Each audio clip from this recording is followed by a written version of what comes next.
G'day, how you going? And welcome to the 6th, I believe, episode of Over the Moon, the podcast where I talk to you about all things space-related, from the theories of creation to new rocket designs. Today, we'll be talking about the history of rockets.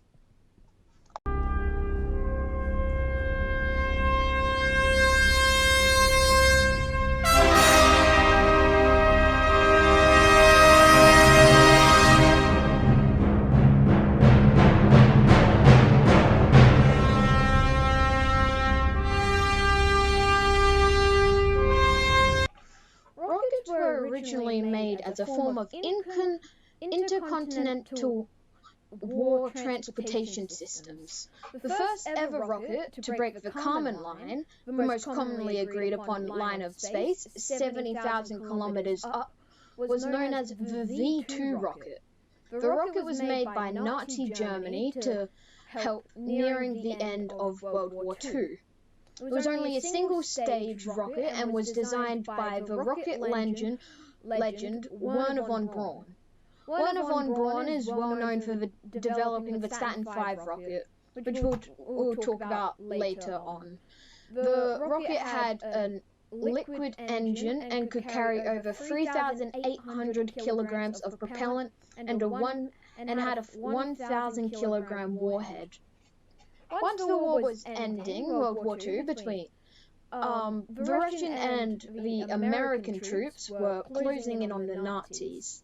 Nazi engineers didn't want to be captured to Russia to help work for them, so they instead moved towards the American troops to be captured by them. In 1957, the Russians launched the first ever man-made satellite into orbit, the Sputnik 1.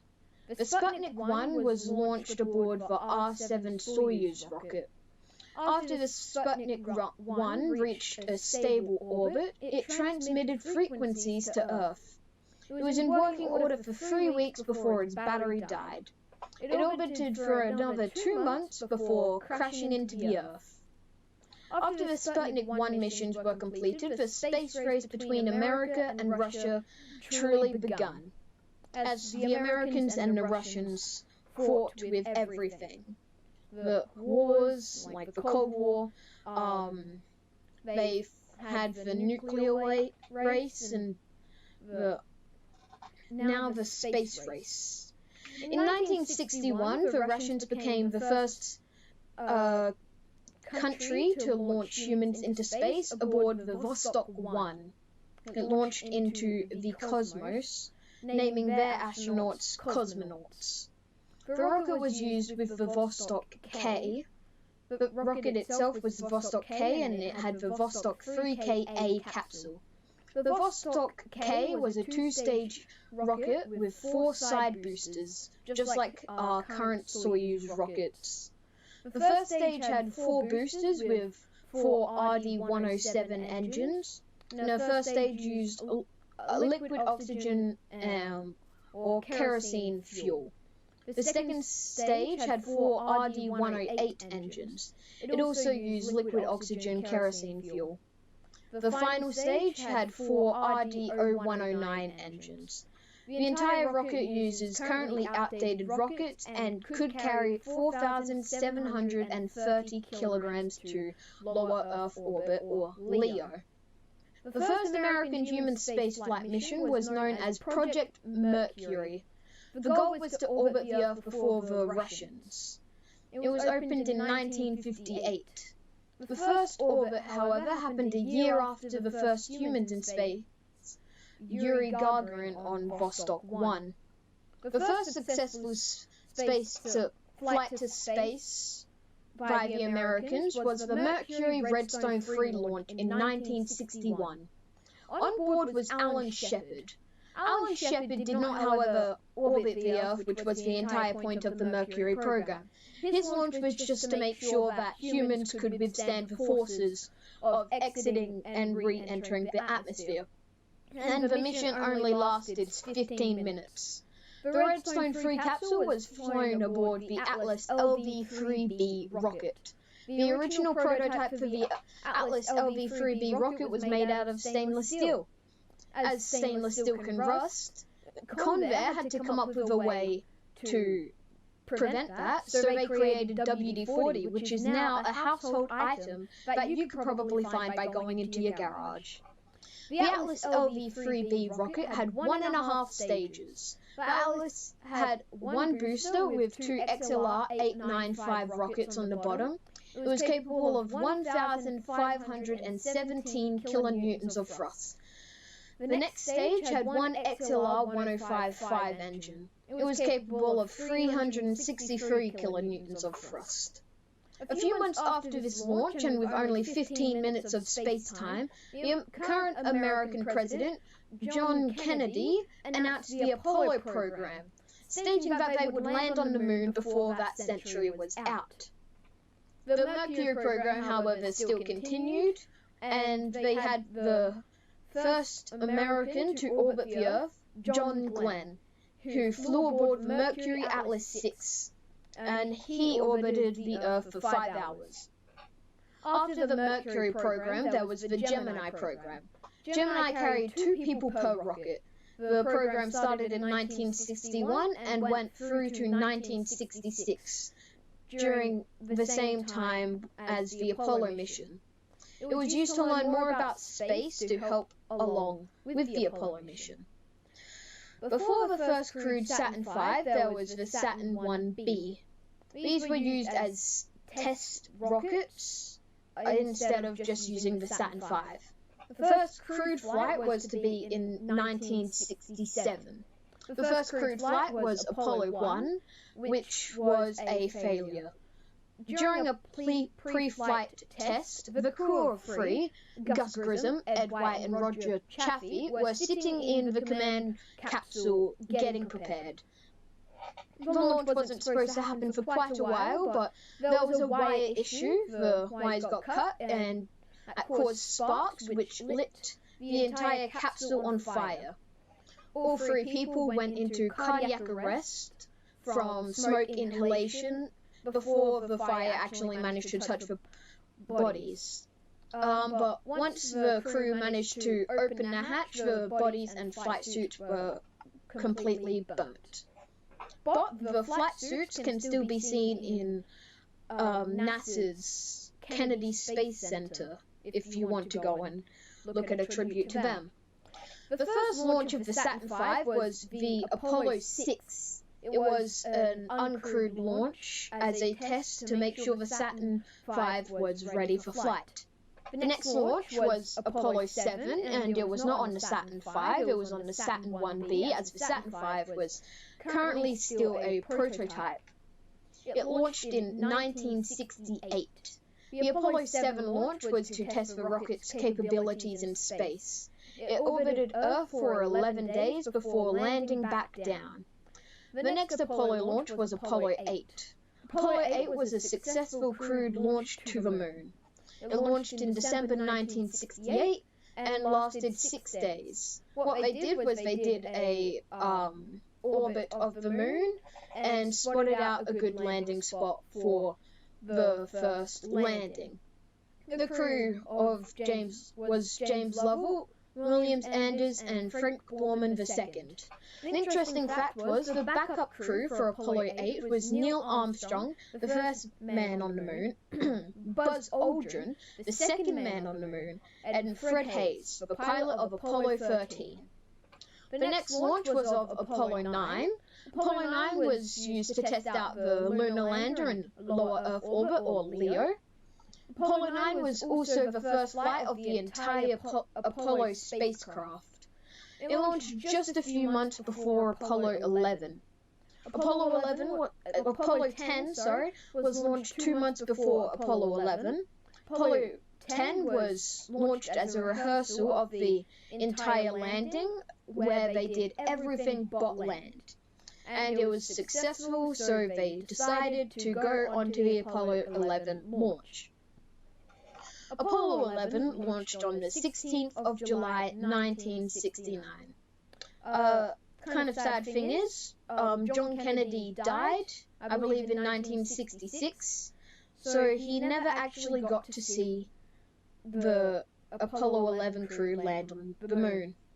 The crew of 3 was Neil Armstrong, Buzz Aldrin, and their pilot Michael Collins.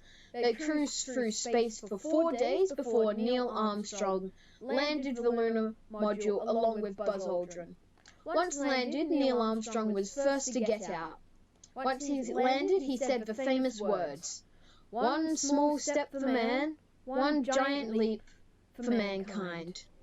Buzz Aldrin and Neil Armstrong collected samples of rocks, and Neil Armstrong noticed that the box of rocks had lots of gaps in it, as rocks are oddly shaped and can't be put in perfectly. So he just dumped a bunch of dirt in there. They were out for 2.5 hours before they got in a lunar module and launched back up to Michael Collins.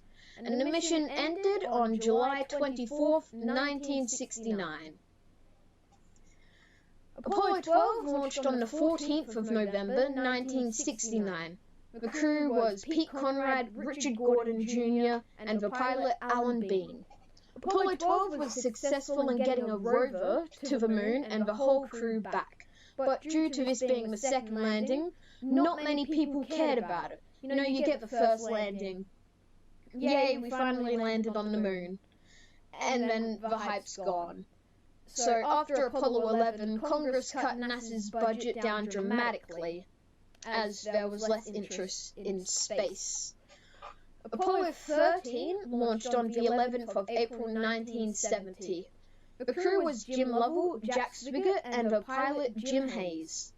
2 days into the mission, on the 13th of April, the crew of Apollo 13 noticed a rupture in the oxygen tank.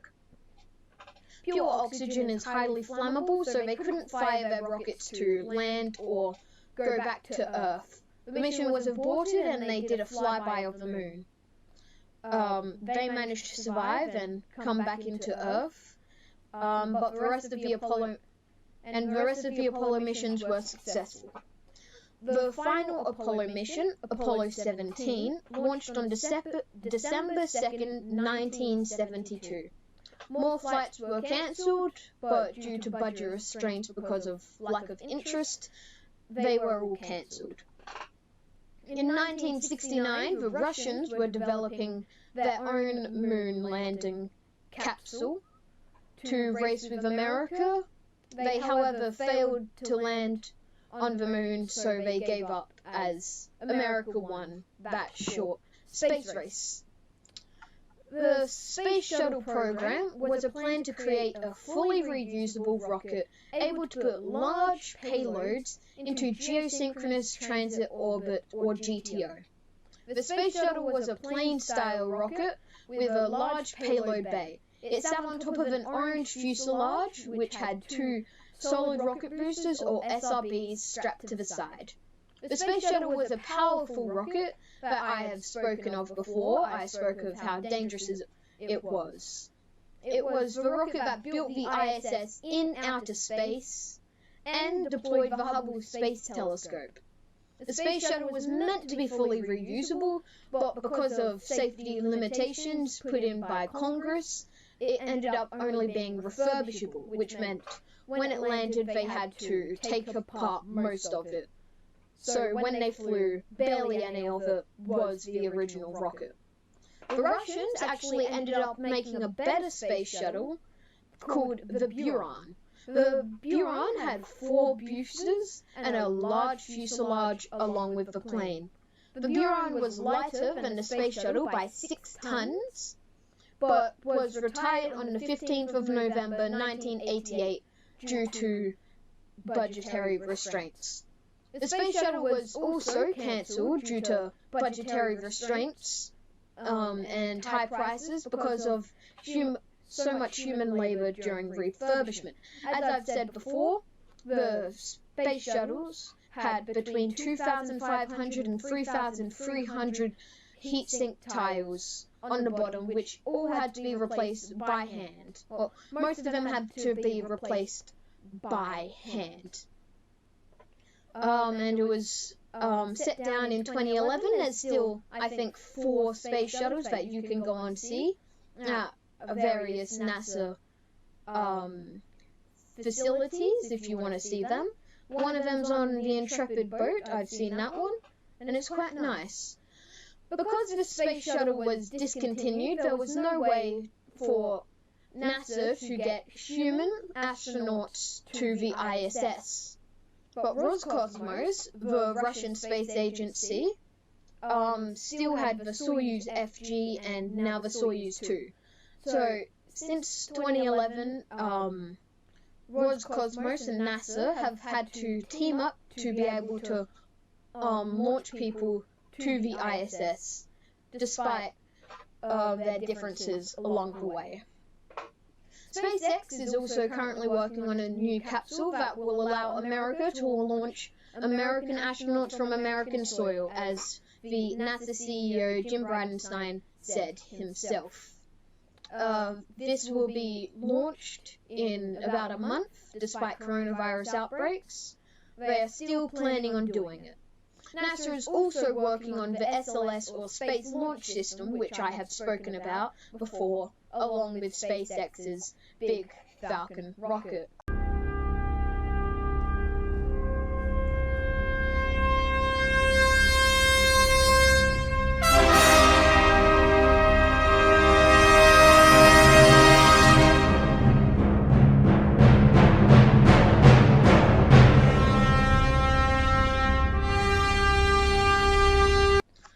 Today's That's the Reason segment, we are going to answer the question of why do space stations and satellites crash into the Earth, or whatever object they are orbiting. Now, there have been many space stations over the years of human space travel, which I have an entire podcast episode dedicated to, and you may have questions after that, like, why don't we just use the same space station but add new bits to it, like we did with the ISS when we built it in outer space? The reason for that is because space stations are eventually going to crash into whatever object they are orbiting. Space stations are put into orbit around a specific celestial object. Our current station, the International Space Station, is orbiting Earth.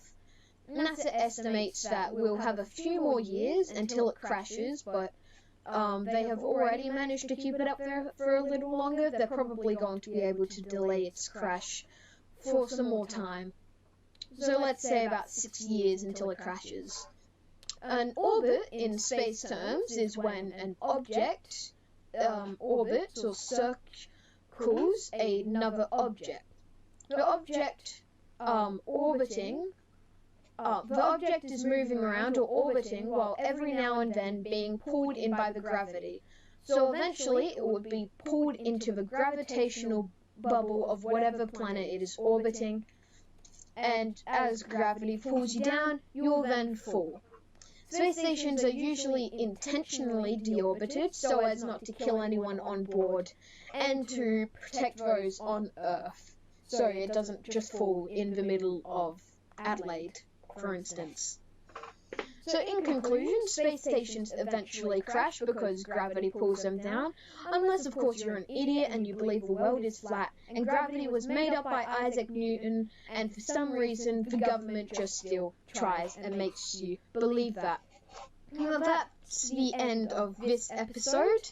Next week we'll be talking about a little surprise that I'm going to keep hidden until the next episode. I hope you enjoyed, hit like and subscribe, and I'll see you next Friday.